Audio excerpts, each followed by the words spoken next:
Veipai, a.k.a. garinimas prieš snusus. Kas laimi? Dauguma žmonių pirmą discoverino nikotiną per garinimą. Tai yra veipus. Ir dauguma net nežino, kas yra snusai ir ką jie daro. Leisk duosiu trumpą paaiškinimą. Taigi, jau žinant, kokį poveikį duoda veipai, gauna tokį buzą. Jūs truputį atpalaiduoja, pravalo galvą, kokiom 30 sekundžių maks ir paskui grįžtat į pradžią. Taigi, snusai kitoj rankoje daro tą patį, tik nereikia skriausti savo vargšų plaučių, kad tai patirti. Snusai yra tokios mažos pagalvėlės, kurias įsipisi po viršutinę arba apatinę lūpą ir laikai ten kokias 10-30 minučių. Tas, kaip sakoma, buzz įvyksta po kokių 2 minučių, kai jis įdedi. Kokio stiprumo buzzas priklauso nuo pačio snuso ar nikotin paučio stiprumo. Stiprumai svyruoja nuo 3 mg, kas yra zin, ar iki fucking 170 mg ar daugiau, kas, kiek aš įsitikinęs, yra nelegalu, bent Lietuvoje. Tiesą sakant, tas pats kaip ir veipai yra stiprumai, bet vat kas yra su snusais, lieki apdaužytas, apsivėmęs, nukritęs ant žemės ir gilioj depresijoje, jei pasiėmė per didelį miligramų kiekį. Su veipais taip nėra, todėl snusai yra labiau ekstrem. Šiaip, kiek žinau, snusai originaliai buvo išrasti, kad žmonės, kurie jau rūko, turėtų alternatyvą nustoti rūkyti ir saugiau vartoti nikotiną, neskriaudžiant savo plaučių. Skamba super, bet snusai realybėje nėra tokie tobuli, kaip čia gali skambėti. Snusai nuo dažno naudojimo sušika tavo dantenas, atsilupinėja, baisiai griaužia ir tiesiog nesveika būtent dantenom. Taip pat snusų stiprumų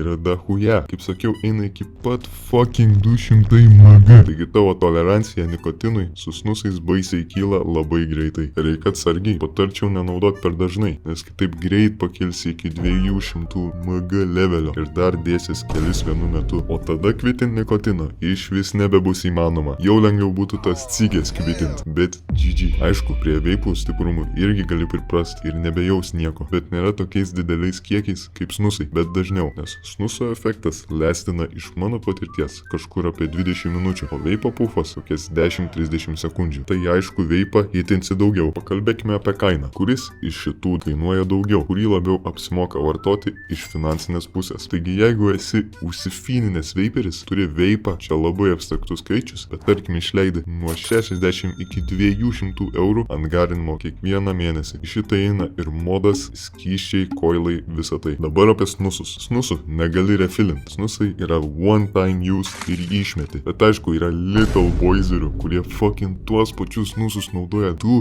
3 ar fucking 5 kartus. That's crazy. Bet tarkim, tu panaudoji vieną kartą ir išmeti, kaip padorus normalus žmogus. Vienoje dėžutėje snusų būna apie 15 iki 25 snusų. Ir tarkim, kad per savaitę išnaudoji kokias 3 dėžutės, kaip užsifininės snuseris. Prisiminkit, kad kalbam apie rimto naudojimą. Labai dažna. Average žmogus ar beginneris tiek nenaudoja. 3 dėžutės snusų kainuoja apie 10-20 eurų. Priklauso iš kur perki. Aišku, užsienį pigiau. Taigi padauginus iš 4 savaičių gaunas nuo kem iki 8 eurų kiekvieną mėnesį. Galėtų būti ir iki 100 ar 102 eurų. Pažiūrėkit iš šitus 2 intervalus.